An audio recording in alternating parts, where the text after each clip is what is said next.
Hello guys, this is अंकित चौधरी और आप सभी का मेरे यूट्यूब चैनल में हार्दिक स्वागत है दोस्तों। तो दोस्तों, सबसे पहले मैं बात करता हूँ। देखो, आज मैं बहुत ही ज़्यादा मोटिवेटेड हूँ क्योंकि अभी आपने देखा होगा कि एलटी ग्रेड अगर मैं बात करूँ, स्टार्ट करने से पहले मैं कुछ इंपॉर्टेंट चीज़ों के बारे में आपसे डिस्कशन कर लेता हूँ क्योंकि वो चीज़ें बहुत ज़्यादा इंपॉर्टेंट है। तो सबसे पहले मैं आपको बता दूं, यूपी टीजीटी का तो एग्ज़ाम ही आपका 2022 से नहीं हुआ है अभी तक, जिसका मैंने फॉर्म अप्लाई किया हुआ है। अभी रिसेंटली यूपी एलटी ग्रेड की टीचर की वैकेंसी आ चुकी है हमारी, लगभग कितना 7,000 के अप्रॉक्स वैकेंसी है, जिसमें मैथ्स का भी कुछ पोर्शन होगा। अभी सब्जेक्ट वाइज वैकेंसी का प्लेस नहीं खुला है, किस सब्जेक्ट से कितना है वो पोर्शन आपका बाद में खुल जाएगा, हाँ तो हम हाँ। देख लेंगे, इससे कोई इशू वाली बात नहीं। बाकी सबसे मेन मुद्दा जो है, मैं आपसे बस यही कहूंगा कि हम कुछ समय के लिए ये यूपीएसआई का सिलेबस छोड़ देंगे क्योंकि यूपीएसआई का सिलेबस इजी है। अब हम क्या है, शिफ्ट हो जाते हैं। वैसे हम बीच बीच में करते रहेंगे, हफ्ते में 2-3 पेपर लगा लिया करेंगे, कोई इशू वाली बात नहीं। 50 पेपर है तो हमारा इजीली तीन तीन तीन 17 या 51, 17 यानी कि आपका लगभग लगभग 17 17 119, यानी लगभग लगभग 120 दिन, यानी 3 महीने में हम सारे पेपर लगा चुके होंगे। अगर पर पर पर वीकली वीकली हम अगर 3 पेपर भी लगाते हैं तो उस हिसाब से हम पेपर लगाएंगे। बाकी कोई इशू वाली बात नहीं, हिंदी हम पैरेलल में चलाएंगे, थोड़ा थोड़ा पढ़ते रहेंगे। सबसे जरूरी अभी हमारा मेन फोकस है 11th और 12th की मैथ्स पे, ठीक है। तो हम 11th और 12th की मैथ्स करेंगे। 8th की मैथ्स के हमने कुछ हिस्सा कर चुका था, लेकिन अभी हम इनका मेनली वीडियो दूसरों को पढ़ाने के लिए नहीं बनाएंगे, खुद पढ़ने के लिए, खुद अपना रिवीजन करेंगे, डीपली जाएंगे, इन स्टडी डीपली करेंगे, एक एक चीज को समझेंगे, ठीक है। तो मैं खुद की स्टडी के लिए मे बी आगे से आपकी वीडियो लगभग लगभग 3-3 4-4 घंटे की होने वाली हैं, ठीक है।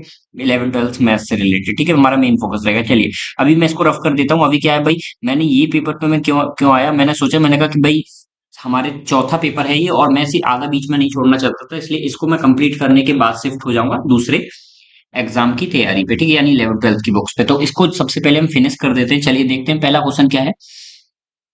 P is related to S, P का रिलेशन एस से पूछा है, तो पी का, जस्ट अ सेकंड, ये पेन में कुछ हुआ हो रहा है मेरा, मैं ठीक कर लेता हूँ दोस्तों।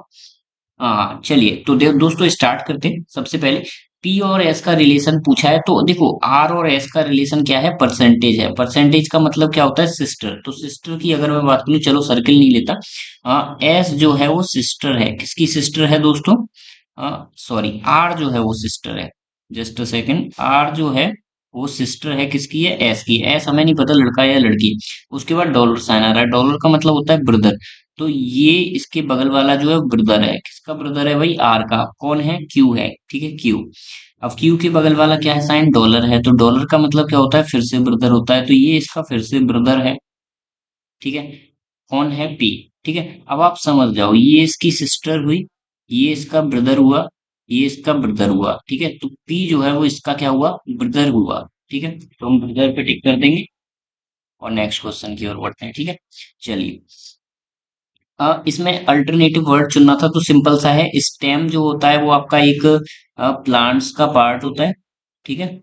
और फ्रूट भी प्लांट्स का पार्ट होता है, एंड लीफ भी प्लांट्स का पार्ट होता है। लेकिन सनलाइट सनलाइट जो होता है वो एक फोटोसिंथेसिस की प्रोसेस है, जिसमें सनलाइट का यूज किया जाता है और कार्बन डाइऑक्साइड CO2 का यूज किया जाता है in the process of making food, ठीक है। खाना बनाने के लिए प्रयोग किया जाता है आपका CO2 एंड सनलाइट। तो ये दोनों चीजें अलग हो गई, तो इसलिए सनलाइट पे हम टिक कर देंगे। चलिए नेक्स्ट क्वेश्चन की ओर चलते हैं।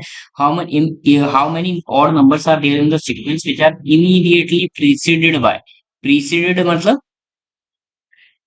Bye an even number, precedent मतलब पहले, पहले जिसके इवन नंबर आ रहा हो। कितने ऑड नंबर हैं जिनके पहले इवन नंबर आए, ये प्रोसेस आपको निकालनी है। तो सबसे पहले आप क्या करोगे दोस्तों, और नंबर देखो भाई, और नंबर 7 है, एक है, लेकिन क्या इनके पहले इवन नंबर आ रहा है, इसके पहले इवन नंबर नहीं आ रहा। तो सबसे पहले इवन देखते हैं, इवन के बाद वाला हमें अगर ऑड मिल जाता है तो हमारा आंसर हो जाएगा। तो ये इवन है, इसके बाद क्या है, ऑड नंबर है, ठीक है। जस्ट अ सेकंड, मैं अपना ये थोड़ा सा कहीं रख लेता हूँ अच्छे से जगह पे, क्योंकि प्रॉपर, हाँ ठीक है, चलिए। तो इवन के बाद ऑड आ रहा है, ठीक है। ये इवन के बाद ऑड आया, आगे देखते हैं इवन कहाँ है, ये 6, 6 के बाद 5 आया, ऑड आया, ठीक है। उसके बाद क्या है, 2, 2 के बाद 6 आया, नहीं भाई दोनों इवन है। उसके बाद 6 के बाद 3 आया, इवन के बाद ऑड आ गया, ठीक है। इवन 8 के बाद 6 आया, दोनों इवन है, नहीं लगाएंगे। सिक्स के बाद थ्री आया, इवन के बाद ऑड आ गया, एट के बाद फाइव आया, इवन के बाद ऑड आ गया, कितने हो गए टोटल, एक दो तीन चार पांच, पांच पे टिक कर देंगे, नेक्स्ट क्वेश्चन की ओर बढ़ते हैं। A stand 55th position in the front of the queue and between A and B there are two person, B stands after A, ठीक है। यानी ये बोल रहा है बी जो है वो ए के बाद में बैठा हुआ है, ए और बीच के बी के बीच में दो बंदे हैं, ए के आगे 55 लोग हैं, ठीक है। तो यहां से जो ए की 55 लोग आगे नहीं है, 55वां पोजीशन है उसका, ठीक है। तो ये हो गया 56वां पोजीशन, ये हो गया 57वां, ये हो गया 58वां, ठीक है। बोला क्या है, बी का पोजीशन 58वां हो गया, ठीक है। आगे बोला क्या है, if the first 10 person are remove, तो पहले के 10 पर्सन को रिमूव कर दिया गया, ठीक है, from the queue, then what is the position of B from the front of queue, ठीक है। बी का पोजीशन क्या है, तो बी का पोजीशन निकालने का सिंपल सा दोस्तों तरीका है, आगे के 10 लोग हटाएं, बी का पोजीशन पहले था 58, 58 में से 10 हटा दिए तो कितना बचा दोस्तों, 48 बचा, 48 पे टिक कर देंगे, नेक्स्ट क्वेश्चन की ओर बढ़ते हैं।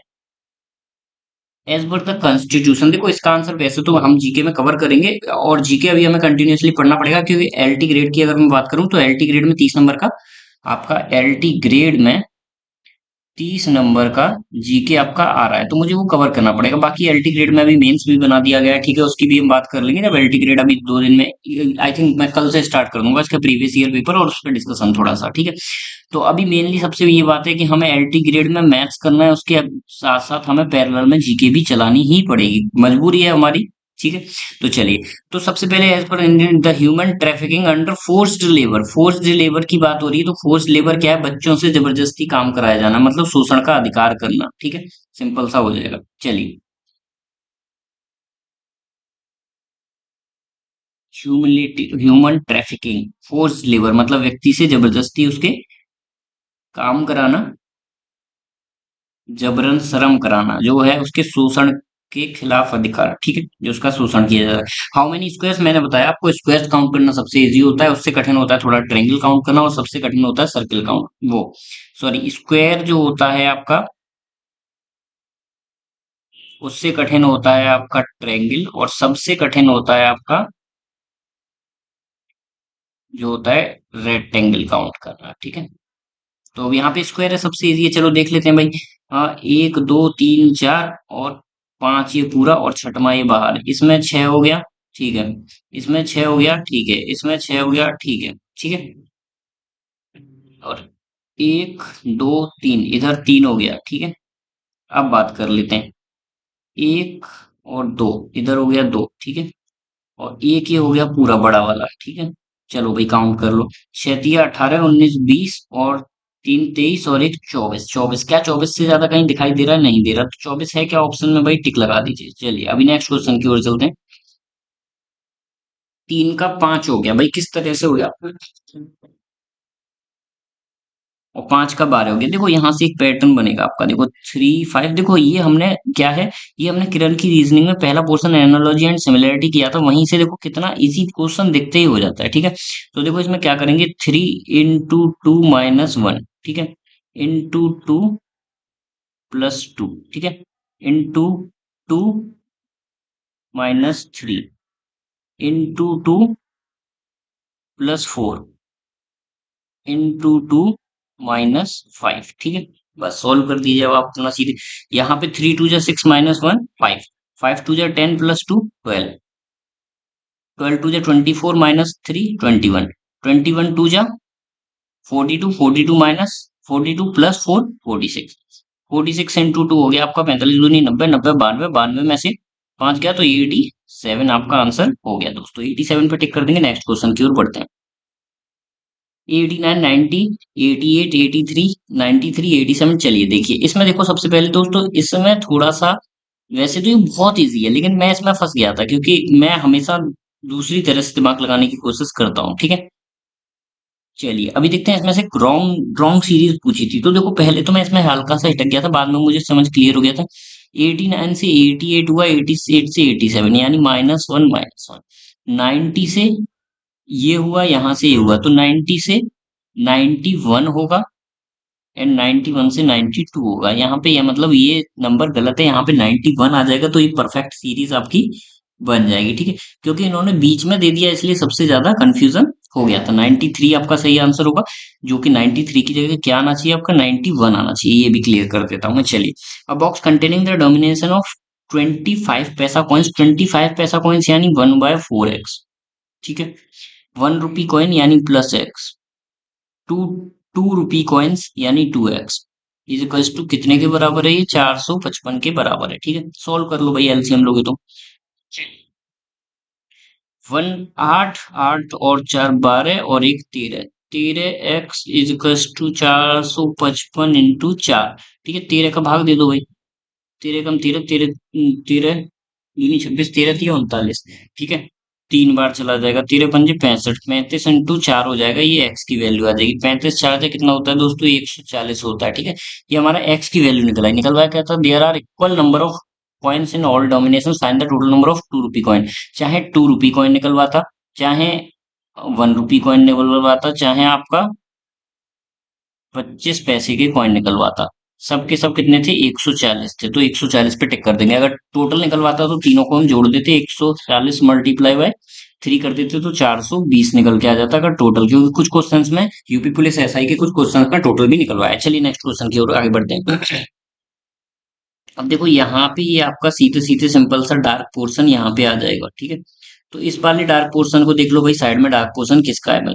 इधर नहीं है, इधर नहीं है, ए पोर्शन गलत हो जाता है, बी पोर्शन गलत हो जाता है, सी ठीक है और डी क्या है? डी भी ठीक है, ठीक है। अब बात आती है सी और डी में अंतर की। तो सी और डी में केवल एरो का अंतर है, ठीक है। तो एरो देख ले रहे हैं, एरो लगेगा नहीं लगेगा? एरो लगे हुए हैं, मतलब एरो यहाँ पे लग जाएगा दोस्तों, ठीक है। तो क्या है आपका? सी आंसर सही हो जाएगा दोस्तों, ठीक है, एरो वाला। चलिए, अभी नेक्स्ट क्वेश्चन की ओर बढ़ते हैं। नेक्स्ट क्वेश्चन क्या है? फिर से जूम आउट कर देता हूँ। चलिए, चलिए देखिए क्या है। A is the husband of D, D का हस्बैंड है ए, ए जो है हस्बैंड है, इसलिए इस ब्रैकेट में कर दिया मैंने, डी का हस्बैंड है, ठीक है। E is daughter in law, daughter in law यानी ऑफ ए, यानी बेटी की बहू, डॉटर इन लॉ, बेटा और उसकी बहू जो है वो कौन सी है? ई है। E is daughter in law whose son is A, जिसका बेटा क्या है? इन दोनों का बेटा है, whose son is B, B जो है बेटा है, ठीक है। C is the mother of A, C जो है वो मदर हो गई इसकी, ठीक है। How is C related to B, C का बी से क्या रिलेशन है? सी बी की क्या हो गई? ग्रैंड मदर हो गई, सिंपल सी, ठीक है। वैसे वैसे तो ग्रैंड ग्रैंड मदर हुई, बट इसमें ऑप्शन नहीं है, तो ग्रैंड मदर पे हम टिक कर देंगे, ठीक है। चलिए नेक्स्ट क्वेश्चन की ओर। Doctrine rare of the rarest, भाई किस में होता है? भाई फांसी की सजा में होता है, डेथ पेनल्टी, मृत्यु के दंड में होता है, ठीक है। ये अगर इसके लिए अगर आपको पढ़ना है, ये मैंने अभी 10 दिन पहले पढ़ा था, इसके बारे में बहुत डीपली मैं स्टडी किया था, जब ये क्या हुकुम सिंह वाला केस था। हुकुम सिंह जो पंजाब के रहने वाले थे, हुकुम सिंह थे, ठीक है, जो अपने चचेरी बुआ बुआ के यहाँ रहते थे, और उन्होंने क्या है एक मर्डर कर दिया था, तो उन्हें सजा हो गई थी, फिर वो छूट के आए वहां से, तो फिर उन्होंने फिर क्या है वापस आके फिर से मर्डर कर दिया, तो वो rear of the rarest case था, लेकिन फिर भी उन्होंने क्या है अपना राइट टू लिव की हेल्प ली, यानी राइट अपना मौलिक अधिकार लिया। राइट टू लिव होता है क्या होता है? तो उसके मौलिक अधिकार से उन्होंने सुप्रीम कोर्ट द्वारा आदेश कराया था कि उनको फांसी न दी जाए, ठीक है। तो उनको फांसी नहीं दी गई थी, लगभग 3 3 खून करने के बाद भी, ठीक है, अपने परिवार के सदस्यों के। चलिए आगे बढ़ते हैं, ठीक है। In a certain code, globe, globe को कैसे लिखा जाता है भाई? लिख लेते हैं यहाँ पे GLOBE, ठीक है। उसका क्या हो गया? PKSIF, ठीक है। ई का एफ हो गया, ठीक है, बी का आई हो गया। देखो सबसे पहले अगर ऐसे क्वेश्चंस में आप कभी भी फंस रहे हो, क्योंकि मैं इस क्वेश्चन में फंसा था, तो हमेशा आपको सबसे बड़ी चीज ध्यान देने वाली क्या है? सबसे पहले मिडिल लेटर को देख लेना, क्योंकि मिडिल लेटर अगर 5 लेटर्स हैं तो मिडिल लेटर कभी भी घुमा फिरा के नहीं होता। तो मिडिल लेटर को आप देखेंगे तो ओ के बाद PQRS चौथा लेटर्स आ रहा है, ठीक है। तो ऐसे 3 लेटर्स छोड़ के चौथा आ रहा है, यानी अगर मैं बात करूं तो अब पी है यहाँ पे, तो पी के बाद QRST, टी बीच में आ जाएगा। अब टी बीच में देख लीजिए किस किस के है, ऑप्शन नंबर ए और बी के है, ठीक है। अब हमें यहाँ से पता चल गया कि ठीक है बीच वाला हमारा अलग निकल चुका है। अब या तो हम ऐसे लगा सकते हैं ई के बाद एफ, जी के बाद बी, लेकिन यहाँ पे रिदम नहीं बन रहा दोनों तरफ, तो हम क्या करेंगे अब इन्हें, अब हम इन्हें लगाएंगे घुमा के, जी का HIJ छोड़ दिया के आ गया, यानी +4 हो गया, यहाँ पे क्रॉस मल्टीप्लाई चल रहा है, ठीक है। तो यहाँ पे I का जो होगा वो क्या हो जाएगा दोस्तों, JKL छोड़ दिया और M हो जाएगा यहाँ पे आपका, और लास्ट में M है, T के बाद लास्ट में M है, यानी ऑप्शन नंबर ए ठीक हो जाएगा। चलिए नेक्स्ट क्वेश्चन की ओर चलते हैं। ये क्वेश्चन रह गया, विजय मदर ओनली ब्रदर, विजय का ओनली भाई यानी एक ही भाई, विजय का जो भाई है वो अनन्या का हस्बैंड है, ठीक है।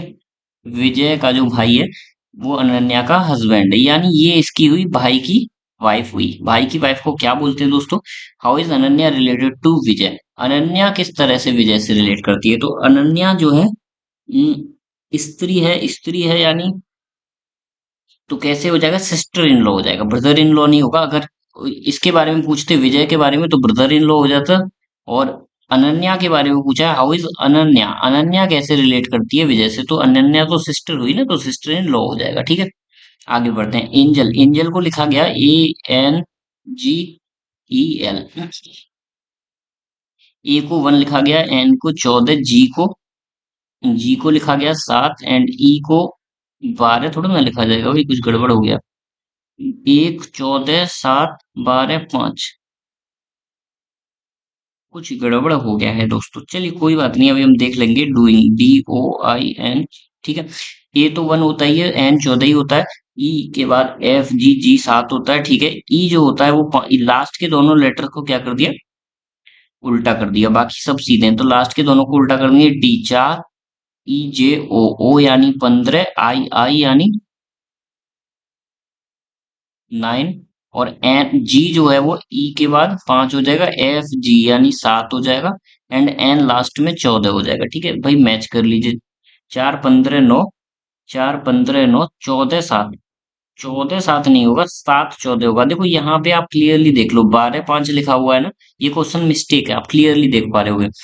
सॉरी, ANGLE लिखा हुआ है, सॉरी मैं ही गलत कर दिया, LE लिखा हुआ है, ठीक है। चलिए, तो यहाँ पे भी डूइंग का क्या हो जाएगा भाई, यहाँ 14 आ जाएगा और यहाँ क्या आ जाएगा, 7 आ जाएगा। मैं क्वेश्चन लिखने में एंजल की स्पेलिंग गलत कर दिया, तो ऑप्शन नंबर ए आपका ठीक हो जाएगा, 4 15 9 14 7, 4 15 9 14 7, ठीक है। चलिए आगे बढ़ते हैं। अब आगे क्वेश्चन आगे क्या है भाई, 8 5 2 लिखा हुआ है, तो यहाँ पे आप सीधे से देख लो, 8 में से मैं 5 + 2 करूंगा, सॉरी 8 में से ब्रैकेट में 5 + 2 कर दूंगा, तो मेरा क्या आ जाएगा, 8 में से 7 गया 1 आ जाएगा। उसी तरह से मैं 9 में से 5 + 2 करूंगा, तो मेरा क्या आ जाएगा, 9 में से 7 गया 2 आ जाएगा, 2 पे हम लोग टिक कर देंगे। नेक्स्ट क्वेश्चन की ओर बढ़ते हैं, ठीक है। कोई भी आपका सेंस बनना चाहिए, कोई इशू वाली बात नहीं, दूसरा कोई बन रहा हो तो देख लीजिए भाई, दूसरा क्या बन सकता है, देखते हैं चलिए। रीजनिंग के मेथड से 8 और 5, 8 और 2 10 और 5 15, ठीक है। 15 का 1 हो गया, ठीक है, कैसा हुआ, यानी 15 को 15 से भाग दे दिया, ठीक है। 9 और 5 14 15 16, तो 16 का क्या हो जाएगा भाई, ऐसे भी कर सकते हैं, देखो भाग नहीं देंगे, यहाँ पे हम क्या करेंगे, 15 में से 15 घटाया, हम 15 घटा रहे हैं, तो 1 बचा आपका, तो 16 में से हम जो 15 सॉरी 15 में से 14 घटाया, 15 में से 14 घटाया, तो आपका 1 बचा, तो 16 में से जब हम 14 घटाएंगे तो हमारा क्या बचेगा दोस्तों, 2 बचेगा, तो 2 पे हम टिक कर देंगे। बस कोई भी मेथड आप लगा सकते हो, reasoning is not about the method, reasoning about the process, okay.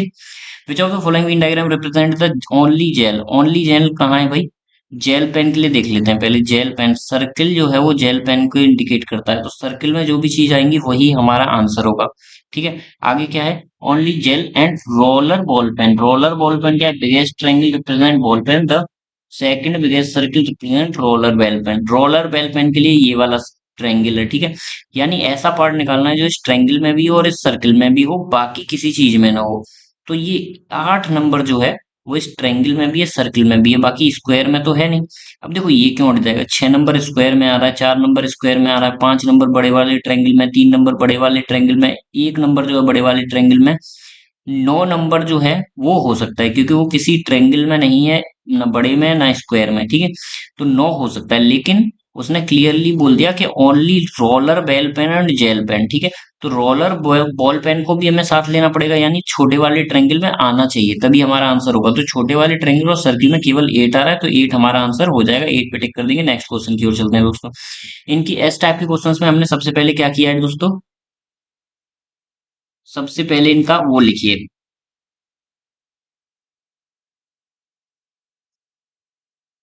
मतलब नंबर्स में इन्हें लिख लीजिए, ठीक है। उसके बाद हमारा ये इजीली हो जाएगा। ए जो है 1 है, 5 है, ठीक है जी। ई, एफ, जी, क्यू जो है 17 हो गया, 16 हो गया, F6 हो गया, ठीक है। अब इन सबको जोड़ लीजिए, जोड़ेंगे तो वही यहाँ पे आ गया 6, यहाँ पे आ गया 17, 18, 19, 20, 24, यहाँ पे आ गया 16 और 6, 22, यहाँ पे आ गया 17 और 9, 26, ठीक है। तो अब देखो, इसमें से 2 माइनस करो तो 24 आ जाएगा, 22 में से 2 माइनस करो 20 आ जाएगा, 24 में से 2 माइनस करो 22 आ जाएगा, 6 में से 2 माइनस करेंगे 4 आता, लेकिन यहाँ 6 लिखा हुआ है तो ये क्वेश्चन गलत हो गया। यानी 4 नंबर पे हम टिक कर देंगे, 4 नंबर पे टिक करेंगे, हम लोग आगे बढ़ेंगे। ये जीके से रिलेटेड है, इसे अभी छोड़ देते हैं, ठीक है। चलिए आगे बढ़ते हैं, next question. A woman in Brazil who received a वॉर्म transplanted from a deceased donor has given birth to a baby girl. एक लड़की थी ब्राजील में जिसका वॉर्म ट्रांसप्लांट हुआ, ठीक है। और deceased donor has give birth to a baby girl, उसने एक बच्ची को जन्म दिया। इसमें जो जो इंपोर्टेंट लाइन है मैं अंडरलाइन करता जाऊंगा, ठीक है। रिसीव्ड अ वॉर्म ट्रांसप्लांट, एक वुमेन गर्ल, ठीक है, give birth to a baby, ठीक है, ये इंपोर्टेंट है। बेबी को give birth for first successful case of kind, ठीक है। Doctors reported it come after 10 previously known cases, कितने केसेस? 10 प्रीवियस केसेस उसने किए transplant from deceased donors and United States, the सेल्स Republic and Turkey fail to produce their birth. कहाँ कहाँ fail हुआ भाई? यूनाइटेड स्टेट्स फेल हो गई, सेल्स रिपब्लिक फेल हो गई एंड टर्की फेल हो गई, ठीक है। 3 कंट्रीज फेल हो चुकी हैं। आगे पूछा क्या है? The number of people willing and committed to donate organ upon their own death are far larger than live donors। मतलब वो लोग संसार में बहुत हैं जो बोलते हैं कि हमारे मरने के बाद अब डोनेट करेंगे, लेकिन वो लोग बहुत कम हैं कि हम जीवित रहते ही डोनेट कर देंगे। Offering a much wider potential donation population, Eisenberg said in the statement about the results. She added, however, the outcomes and the effect of warm donations from live and deceased donors have yet compared and said the technical। ये तो कुछ important है ही नहीं भाई, इसको हटा देते हैं। नीचे की कोई लाइन इंपोर्टेंट है ही नहीं। अब देख लीजिए पूछा क्या है भाई। पूछने के लिए देखो गौर करेंगे। अकॉर्डिंग टू ईजनबर्ग, ईजनबर्ग ने कहा, ये कहा था ईजनबर्ग ने, यहाँ पे आ जाते हैं हम लोग, यहाँ पे आ जाते हैं। क्या कहा? The number of people willing to donate organ upon their death is likely equals to the live donors. Equal है नहीं भाई, क्या लिखा हुआ है यहाँ पे? फार लार्जर है, ठीक है, इक्वल नहीं है। ऐसे ही करके पैराग्राफ करते हैं हम लोग, ठीक है। तो the statement is definitely false हो जाएगा, option number D will be the right answer, ठीक है। बस छोटा सा हमने पॉइंट पकड़ा कि आर इक्वल इक्वल है या नहीं है। इक्वल नहीं है, लार्जर है, वहीं पे हमने पैराग्राफ को सॉल्व कर दिया, ठीक है। मेरे मैं सॉल्व इसलिए कर पाता हूँ दोस्तों, मेरी इंग्लिश बहुत अच्छी रही है और मैंने एसएससी की तैयारी की है, तो इजीली कर पाता हूँ, ठीक है। चलिए आगे बढ़ते हैं नेक्स्ट क्वेश्चन की ओर। अब यहाँ पे हमें ए और एन में रिलेशन निकालना है, तो सबसे पहले हम देखेंगे ए वाले पैराग्राफ में और एन वाले पैराग्राफ में कॉमन क्या है? एस है, ठीक है। अब एस अगर कॉमन है तो एस से ही हम डिनोट करेंगे। एस से ए जो है एम से छोटा है, एम जो है यू के बराबर है, तो मैं बोल दूं कि ए जो है वो यू से छोटा है और यू जो है एस से छोटा है, तो यानी ए जो है वो एस से छोटा है। हमारे पास ये फर्स्ट कंडीशन बन गई। कैसे बनी मैं फिर से बता देता हूँ। उन्होंने कहा एम और यू बराबर है, तो एम की जगह मैं यू रख देता हूँ, यानी ए जो है वो यू से छोटा है और यू जो है वो एस से छोटा है, तो यहाँ से हमें पता चला ए जो है वो एस से छोटा है, ठीक है। दूसरा क्या था? एन। एन को देखते हैं भाई। आई जो है वो एस के बराबर है, ठीक है, तो आई की जगह मैं एस रख देता हूँ, यानी एन जो है मेरा एस से छोटा है, ठीक है। अगर मैं यहाँ से देखूं तो एन जो है वो एस से छोटा निकला है। ये दो कंडीशन बनी कि एन भी छोटा है एस से और ए भी छोटा है एस से, ठीक है। तो ये जो कंसल्ट हो गया कि दोनों एस से छोटे हैं, लेकिन है क्या ये हमें नहीं पता है, ठीक है। यानी अगर मैं बात करूं तो ए और एन जो हैं दोनों के दोनों एस से छोटे हैं और ये बड़े भी हो सकते हैं, एक दूसरे से छोटे भी हो सकते हैं, इक्वल भी हो सकते हैं। 3 कंडीशन बनती हैं, ठीक है। चलिए दूसरा सॉल्व करते हैं। एन जो है वो ए से बड़ा है, अभी तो भाई हमने किया था ए जो है वो एन से छोटा है, अब एन जो है वो ए से बड़ा है, ये दूसरी अपोजिट कंडीशन आ गई। तो या तो देखो इन दोनों केसेस से क्या पता चल रहा है, या तो ए एन से बड़ा होगा, ठीक है, यानी ए टू होगा और एन थ्री होगा, या फिर एन ए से बड़ा होगा यानी ये थ्री होगा ये टू होगा। तो इनमें से कोई ना कोई कंडीशन तो ट्रू होगी, क्योंकि ये या तो छोटे होंगे या बड़े होंगे या फिर इक्वल होंगे, और तीनों कंडीशन यहाँ दे रखी है।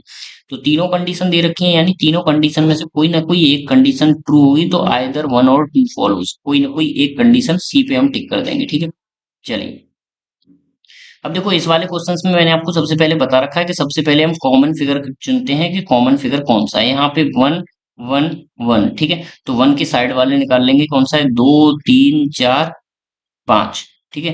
वन ऊपर है, बीच में है, दो तीन चार पांच और छह नीचे है, ठीक है। अब पूछा क्या है, opposite to four, opposite to four पूछा है, तो वन और सिक्स तो हट जाएंगे, ठीक है, पहली चीज। अब फोर के अपोजिट पूछा है, तो मैं फोर के अगल बगल वाले निकाल लेता हूं। तो फोर के यहाँ पे बगल में क्या है, तीन है, यहाँ पे फोर के बगल में फाइव है, तो तीन मेरा होगा नहीं, फाइव मेरा होगा नहीं, बचा कौन सा, टू बचा, तो टू पे हम टिक कर देंगे। नेक्स्ट क्वेश्चन की ओर बढ़ते हैं, इसको समझ लीजिएगा भाई।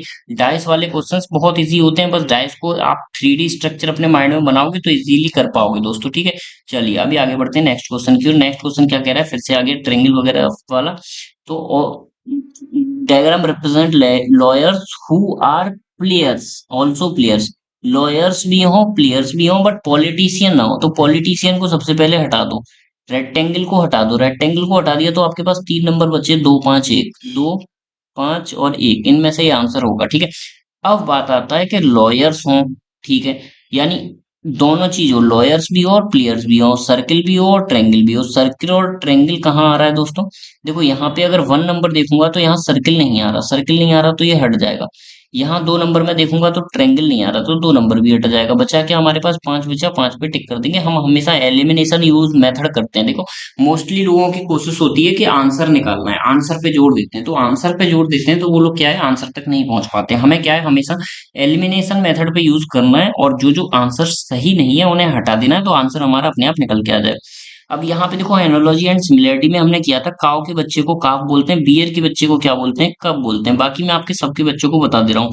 सोट जो होता है वो किसका होता है, पिग का बच्चा होता है, और सोट को दूसरी भाषा में पिगलेट भी बोलते हैं, ठीक है। ये मैंने रात को ही पढ़ा था, ठीक है।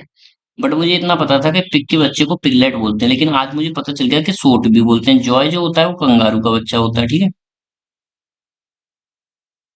किटन जो होता है वो कैट का बच्चा होता है, ठीक है। ये सारी चीजें मैं आपको ऑलरेडी आपको एनोलॉजी एंड सिमिलरिटी में बहुत डिटेल में किरण की बुक से पढ़ा चुका हूँ। वो मेरी 4 वीडियोस हैं, उसमें मैंने एनोलॉजी एंड सिमिलरिटी पूरा फिनिश किया हुआ है, वहां जाके आप देख सकते हैं। चलिए नेक्स्ट क्वेश्चन की ओर चलते हैं। B is seventh from the left hand, ठीक है। बी जो है, सॉरी, बी जो है वो सेवेंथ नंबर पे है, ठीक है। इफ बी, ये सातवें नंबर पे, ठीक है। शिफ्टेड 5 प्लेसेस राइट, एक दो तीन चार पांच, बी को यहाँ शिफ्ट कर दिया गया, तो आपको बताना है कि क्या बताना है दोस्तों, एक्सट्रीम राइट पे पहुंच गया ये, ठीक है। हाउ मेनी पर्सन, कितने पर्सन हो जाएंगे, तो सात ये थे, अभी 5 नंबर पे ये पहुंच गया, सात और पांच कितने हो गए दोस्तों, 12 हो गए, 12 पे टिक कर देंगे, बस हो गया आपका आंसर। नेक्स्ट क्वेश्चन की ओर चलते हैं। Boy started from point A and walks 2 kilometre towards west, 2 kilometre west की ओर गया, यहाँ से स्टार्ट किया, ध्यान रखिएगा। एंड टर्न्स लेफ्ट एंड वाइक 9 किलोमीटर, 9 किलोमीटर नीचे गया, and turns another left and walk 2 kilometre, फिर से 2 किलोमीटर गया, यानी अपने पैरेलल पे आ गया है, ठीक है। ठीक है, ही देन वॉक्स 5 किलोमीटर टुवर्ड नॉर्थ, अब 5 किलोमीटर ऊपर गया, 5 किलोमीटर गया है, ठीक है। यहाँ दो गया, यहाँ आ चुका है, ये अभी डिस्टेंस बचा, ये जो है 4 किलोमीटर बचा हुआ है, ठीक है। चलिए अब किधर मुड़ा भाई, 4 kilometre, 5 kilometre, turns left and walk 4 kilometre, left मुड़ने के बाद फिर से 4 किलोमीटर गया, 4 किलोमीटर गया, तो दो तो यही था और दो इधर, यानी यहाँ आ चुका है बंदा, ठीक है। ये इसकी स्टार्टिंग पोजीशन है, ऐसे नोट कर देता हूँ, ठीक है। ये कितना है, 4 आ चुका है, ठीक है। Turns right and walk 4 kilometre, फिर राइट टर्न किया एंड फिर से कितना चला, 4 किलोमीटर चला, 4 ही गैप बाकी था, 4 ही चल दिया, यानी बिल्कुल अपने यहाँ आ चुका है, ठीक है। यानी अपने पॉइंट से केवल 4 किलोमीटर दूर है ये वाला पॉइंट, ठीक है। आगे ही finally walk 6 kilometre after turning right, फिर से 6 किलोमीटर इधर गया, तो भाई चार तो इसकी दूरी यहाँ से यहाँ तक थी, 4 4 किलोमीटर थी यहाँ से यहाँ तक, तो वापस गया तो वो चार तो ये ट्रेवल किया, 2 किलोमीटर और ट्रेवल किया, तो अभी वो स्टार्टिंग पॉइंट से अपना how far A from B, और ये क्या है, अब अपना किस पॉइंट पे आ गया, बी पॉइंट पे आ गया यहाँ पे, तो ए और बी की दूरी कितनी हो जाएगी, 2 किलोमीटर हो जाएगी। 2 किलोमीटर पे टिक करेंगे, नेक्स्ट क्वेश्चन की ओर जाते हैं दोस्तों, ठीक है। अगर आप चाहो तो मैं इसे डायग्रामेटिकली अच्छे से बना के समझा सकता हूँ, बट मैं अपना टाइम वेस्ट नहीं करूंगा दोस्तों, तो आपको यहीं पे समझना पड़ेगा। Suppose the first and second letter are interchange, change places, पहला दूसरा तीसरा चौथा पांचवा छठवां ये सब लेटर चेंज हो जा रहे हैं, ठीक है। दो दो चार दो छह दो आठ दो 10 दो 12, ठीक है। 12 लेटर्स हैं, चेंज हो जा रहे हैं, and the new word is formed, ठीक है, and so on in the new word thus formed which letter would be the tenth, tenth कौन सा होगा।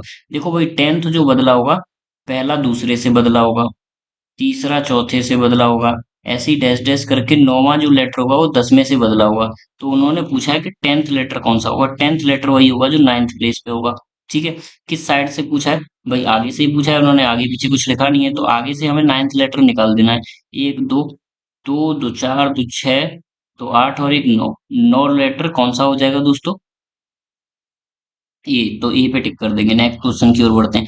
टेंथ निकलवाया है और प्लेस चेंज कर चुकी हैं दोस्तों, इसलिए 9 10 में कंफ्यूज नहीं होना है, ठीक है। चलिए आगे बढ़ते हैं, जीके का क्वेश्चन है, इन्हें छोड़ देते हैं, ठीक है। सीसीटीएनएस इंपोर्टेंट क्वेश्चन है, इसे याद कर लीजिएगा। सीसीटीएनएस सिस्टम कब लागू हुआ था, यानी crime and criminal tracking network system 2009 में स्टार्ट हुआ था, थोड़ा सा याद रख लीजिएगा, क्योंकि जरूरी नहीं है हम सारी चीजें वहां कवर कर पाए, ठीक है। चलिए डी जेनेरेशन, इन्होंने क्या कहा, अल्टरनेटिव लेटर्स छोटा बड़ा कर दिया जाए, हमें उससे कोई मतलब नहीं, क्योंकि चारों ऑप्शन हमारे क्या है, डिफरेंट है, ठीक है। Rest all are written in capital letters, the new word the formed arrange, alphabetically arrange करना है, ठीक है। तो सबसे पहले मैं क्या करता हूँ, अल्फाबेटिकली अरेंज कर लेता हूँ। ई इसमें कितनी बार है, 3 बार है। ए सबसे आगे है, डी उसके बाद है, लास्ट में क्या है हमारा, टी है, उसके पहले आर है, एन बीच में आ रहा है, एन 2 बार भी आ रहा है, एन 2 बार आ रहा है, ठीक है। अब बचा कौन सा भाई, ओ बचा, तो एन के बाद ओ आता है, ओ को यहाँ लिख दे रहे हैं। और क्या बचा भाई, आई, ई के बाद आई, जी भी आता है, तो जी पहले उसके बाद आई, ठीक है। कितने लेटर्स हो गए, दो दो चार दो छह दो आठ दो 10 और दो 12, कितने थे, दो दो चार दो छह दो आठ दो 10 और दो 12 हो चुके हैं। अब पूछा क्या है देख लेते हैं, which letter will be fifth to the right of the letter second to the left, second to the left, first से, देखो भाई, सेकंड से लेफ्ट एंड फिफ्थ, 2 और 5 कितना हो गया, 7 हो गया, तो सीधे सीधे आगे से सातवां लेटर निकाल दो, 1 2 3 4 5 6 7, सातवां यानी आई, आई पे टिक कर देंगे, नेक्स्ट क्वेश्चन की ओर बढ़ते हैं। बाकी ऐसे निकालना चाहो तो ऐसे भी निकाल सकते हो, second letter from the left, first second, second हो गया डी, एंड डी के राइट में पांचवा, तो 1 2 3 4 5 यानी आई हो गया, ये सेकंड हो गया, एंड ये फिफ्थ हो गया राइट साइड में। तो ये हमारा निकल आया, इस पे टिक कर दो, ठीक है। दोनों तरीके हैं। स्पेशल मैरिज एक्ट कब पास हुआ था, 1954 में पास हुआ था, याद कर लेना, थोड़ी थोड़ी जीके हम कवर करते जा रहे हैं, बाकी मैंने जैसे कि बोला हमें टाइम नहीं मिलेगा, इसलिए कभी कवर कर रहे हैं, ठीक है। क्वेश्चन नंबर 32 क्या है दोस्तों, P Q R S, relation किसमें बताना है, पी और एस में रिलेशन बताना है, ठीक है। तो मैं क्या करूंगा, सबसे पहले आर और एस का रिलेशन यानी मल्टीप्लाई लगा हुआ है, मल्टीप्लाई यानी मदर, आर जो है वो मदर है किसकी, एस की, एस नहीं पता हमें लड़का या लड़की है। क्यू और आर के बीच में जो रिलेशन है वो माइनस का है, यानी सिस्टर है। क्यू जो है वो सिस्टर है आर की, आर की सिस्टर है, कौन है, क्यू, ठीक है। चलो, पी जो है वो माइनस फिर से आ गया, यानी पी जो है वो फिर से क्या है, सिस्टर है किसकी, क्यू की, ठीक है। तो ये 3 बहनें हैं आपस में, और इसका ये बच्चा है। अब बच्चा लड़की भी हो सकता है और लड़का भी हो सकता है, ठीक है। लेकिन पूछा क्या है, पी कैसे रिलेट करता है एस से, तो ये इसकी हो गई मौसी, मौसी को क्या बोलेंगे, मैटरनल आंट, ठीक है। चलिए टिक कर देते हैं, ठीक है। आगे बढ़ते हैं नेक्स्ट क्वेश्चन की ओर। नेक्स्ट क्वेश्चन क्या है दोस्तों, question number 4 of the 5 are same, मतलब इनमें से 4 सेम है, एक अलग है, अलग वाले को does not belong to the group, उसको निकालना है। तो stem is a part of plant, branch is a part of plant, flower is a part of plant, leaf is a part of plant, बचा क्या, प्लांट ही अलग है, तो plant पे टिक कर देंगे, बाकी ये सब प्लांट्स के पार्ट्स हैं, ठीक है। चलिए अभी नेक्स्ट क्वेश्चन की ओर चलते हैं। नेक्स्ट क्वेश्चन क्या है हमारा, यू, यू जो है आपका 36 दिया हुआ, सॉरी, इसमें हमें इसकी वैल्यू निकालनी है, ठीक है। इसकी वैल्यू निकालनी है, तो सबसे पहले हम क्या करेंगे, डिवाइड करेंगे, y का v से डिवाइड करेंगे, y का 6 का v से करेंगे 3 से डिवाइड, तो 3 2 जा 6 हो जाएगा, यानी 2 आ जाएगा। 2 का मल्टीप्लाई करेंगे z से, z कितना है 12, 12 का 2 से मल्टीप्लाई करेंगे 24 आपका आंसर हो जाएगा। ठीक है, उसको हम क्या कर देंगे, यू में से माइनस कर देंगे, प्लस में पीछे टी को ऐड कर देंगे। तो यू जो है आपका कितना है, 36 दे रखा है, 36 में से 24 माइनस करेंगे, टी जो है आपका 4 है, तो 4 को ऐड कर देंगे, 36 में से 24 गया तो 12 बचा, 12 को 4 के साथ हम ऐड करेंगे, 12 और 4 16 हो जाएगा, आपका 16 आंसर आ जाएगा दोस्तों। ठीक है, चलिए नेक्स्ट क्वेश्चन की ओर बढ़ते हैं दोस्तों। नेक्स्ट क्वेश्चन क्या है हमारा, suppose the first letter and the second letter of the English alphabet are in exchange places, also the third and fourth and so on.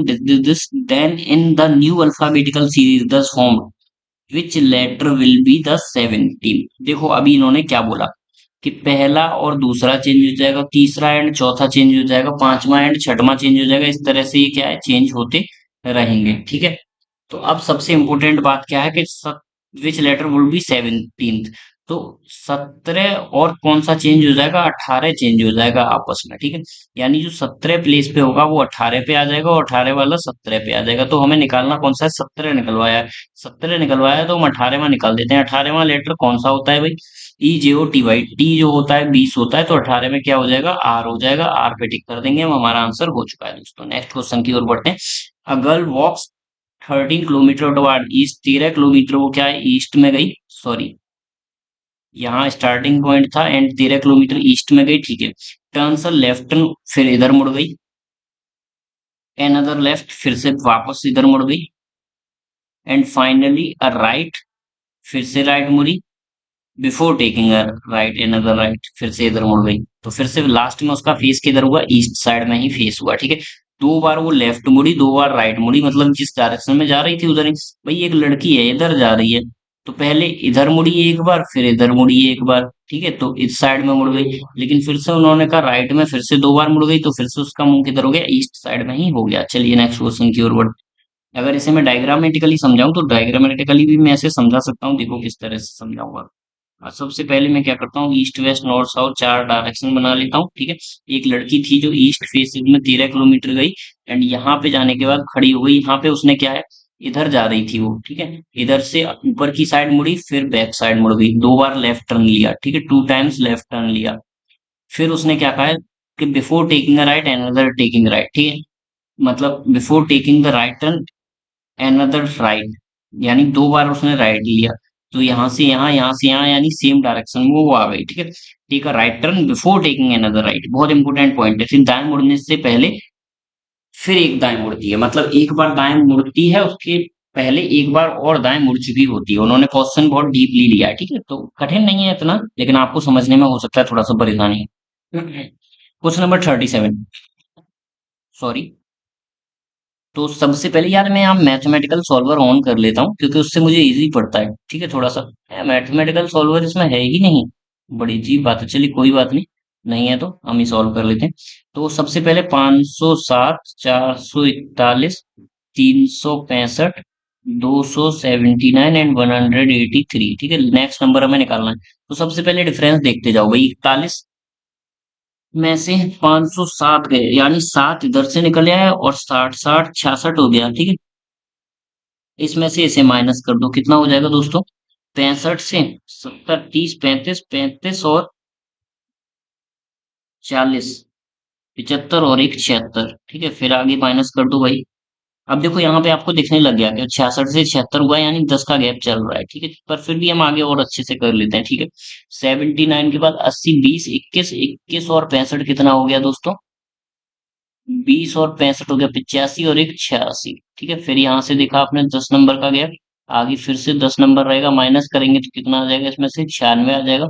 And फिर आगे क्या है आपका 10 नंबर का गैप रहेगा, यानी 96 और 10 106, 106 को माइनस करेंगे कितना हो जाएगा दोस्तों, 83 में से अगर 6 को माइनस करेंगे तो ये हो जाएगा आपका 76। हाँ, 83 में से 6 को माइनस करेंगे तो आपका हो जाएगा 77। ठीक है, तो 77 आपका आंसर हो जाएगा, 77 पे टिक कर देंगे। नेक्स्ट क्वेश्चन की ओर बढ़ते हैं आगे।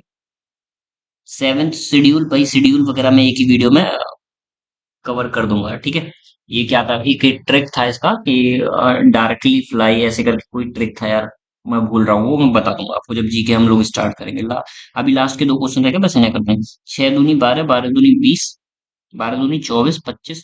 देखो अब यहाँ से देखो, मैंने जब इस क्वेश्चन को स्टार्टिंग में देखूंगा तो हमें क्लियर नहीं होगा, लेकिन यहाँ से हमें क्लियर हो जाएगा। 42, 56, 72, 42 होता है 6 into 7, 56 होता है 7 into 8, 72 होता है 8 into 9, 5 into 6 30, 4 into 5 20, 3 into 4 12, 2 into 3 6, 2 3 6, 4 3 12, 4 5 20, 5 6 30, 6 7 42, 7 8 56, 8 9 72। अब देख लीजिए इसमें गलत कौन सा है, 6 है, 12 है, 20 है, 25। 25 की जगह क्या आना चाहिए दोस्तों, 30 आना चाहिए, तो 25 हो गया आपका गलत। चलिए देखो, ये वाला भाई, ये एक बहुत इंपॉर्टेंट चीज है। वैसे मुझे ये क्वेश्चन नहीं आता, लेकिन मैंने क्या है, इससे पहले यूपी पुलिस का पुराना वाला पेपर लगाया, तो उससे मुझे समझ आ गया। जैसा कि मैंने बोला आपको कि पुराने पेपर सेम होते हैं, तो देखो इसमें क्या किया इन लोगों ने, ये फिगर था पूरा। इस फिगर में से सबसे पहले इन्होंने ऊपर वाला एरो कम किया, ठीक है। सबसे पहले नॉर्थ साइड का एरो कम किया, फिर इन्होंने यहाँ से क्या है, लेफ्ट साइड का एरो कम किया, यानी वेस्ट का एरो कम किया। फिर उन्होंने क्या है, नीचे का एरो कम किया, यानी साउथ का एरो कम किया। अब ये कहाँ का एरो कम करेंगे, नेक्स्ट में ईस्ट का एरो हटा देंगे, यानी ये एरो हट जाएगा। फिगर आपका कैसा बनेगा दोस्तों, ऐसे करके यहाँ पे 3 एरो, बस ये फिगर आपका बनेगा। ये फिगर आप देख लीजिए कहाँ है, ऑप्शन नंबर ए में है, ठीक है। मैंने क्या बताया पहले, सबसे पहले उन्होंने नॉर्थ का एक एरो हटाया, फिर वेस्ट का हटाया, फिर साउथ का हटाया, सबसे बाद में किसका हटाएंगे, ईस्ट साइड का जो एरो है, ये जो एरो आपका लगा हुआ है सबसे लास्ट में, इसे हटा देंगे, ठीक है। तो ये वाला फिगर आपका बन जाएगा, ठीक है। और इसके साथ दोस्तों आपके 40 क्वेश्चन खत्म हो चुके हैं, और इसमें शायद तक हमको किसी में क्वेश्चन में कुछ भी इशू नहीं हुआ है। लेकिन क्या है, आपने महसूस किया होगा, देखो हम जितने भी पेपर्स लगा रहे हैं वहां पे क्या है, जीके के हमें हमेशा 4 5 क्वेश्चन मिल रहे हैं, ठीक है। जीके के 4 5 क्वेश्चन मिल रहे हैं, मतलब ये है कि 80 का जो मैथ्स और रीजनिंग का वेटेज था, गवर्नमेंट क्या है उसमें 5 नंबर का जो है आपका जीके घुसेड़ रही है, यानी मैथ्स और रीजनिंग केवल 75 नंबर का आ रहा है। और इस 75 में से हमें 72 70 तो मिनिमम लेके ही आने हैं हर बच्चे को। अगर 70 से कम ला रहे हो, मतलब ये है कि आप सिलेक्शन से बाहर हो चुके हो श्योरिटी के साथ, ठीक है। तो अभी हमारा मैथ्स और रीजनिंग हो चुका है, हमने कितने पेपर्स लगा चुके हैं, आई थिंक 4 पेपर्स लगा चुके हैं, और हमारा काफी अच्छा हमारा सब कुछ हो चुका है। बाकी हम क्या है दोस्तों, 9 10 11 12 हम जब मैथ्स करेंगे, अभी हम 9 10 11 12 की मैथ्स करने वाले हैं, ठीक है। और उसमें मैं आपको पढ़ाऊंगा नहीं, मैं खुद पढ़ूंगा, लेकिन मैं वीडियो डाल दूंगा बना के कि मैं कैसे पढ़ता हूँ, क्या करता हूँ, क्योंकि वीडियो बनाने में मेरे अलग अलग क्वेश्चन लेके लिखने पड़ेंगे, और उसमें मुझे बहुत दिक्कत होने वाला है। तो मैं अलग अलग क्वेश्चन सेपरेटली इस तरह से नहीं लिखूंगा, तो मैं वहां पे आपको बुक से ही कराऊंगा, सीधे एनसीईआरटी की बुक उठाऊंगा और वहीं से मैं आपको करा दूंगा, ठीक है। एनसीईआरटी की बुक में ही जहाँ क्वेश्चन लिखे होंगे, वहीं छोटी से छोटी जगह में मैं आपको वहीं कराने की कोशिश करूंगा दोस्तों, ठीक है। तो वहां से अगर हमारा मैथ्स स्ट्रांग हो जाएगा, तो यहाँ का मैथ्स भी, मतलब मैथ्स तो हर जगह का सेम है, चाहे एनसीईआरटी उठा लो, चाहे आप अपना किरण उठा लो, चाहे आप अपना यूपीएसआई उठा लो, चाहे अपना टीजीटी उठा लो। बस ये है कि टीजीटी लेवल में थोड़ा सा हार्ड लेवल आ जाता है। अगर आप लेवल की बात करोगे तो सबसे इजी होता है 11 12, 9 10 11 12, इनको थोड़ा सा घुमा के दे देते हैं यूपीएसआई में। और यूपीएसआई में तो केवल 9 10 का ही आता है, बाकी अगर 11 12 की बात करूं तो ये टीजीटी में आ जाता है, और एलटी ग्रेड टीचर में भी आ जाता है, ठीक है। तो इसका थोड़ा सा लेवल बढ़ जाता है, ठीक है। और लगभग 20 30%, 30 20 और 30% जो आपका ग्रेजुएशन लेवल का आ जाता है। ग्रेजुएशन लेवल का मेरा अच्छे से तैयार है, मेरा 12th लेवल का थोड़ा सा तैयार नहीं है, क्योंकि 12th में मैं थोड़ा सा कुछ टॉपिकों को छोड़ दिया था, तो वो मुझे पढ़ने पड़ेंगे, क्योंकि मैं डीपली पढ़ता था, और डीपली पढ़ता था, मेरे पास सब्जेक्ट 5 होते थे, 5 सब्जेक्ट को कवर करना उस समय 12th क्लास में बहुत कठिन होता था, क्योंकि मैं कभी कोचिंग पढ़ा नहीं, मैं भाई मेरे पास पैसा ही नहीं था कोचिंग पढ़ने के लिए।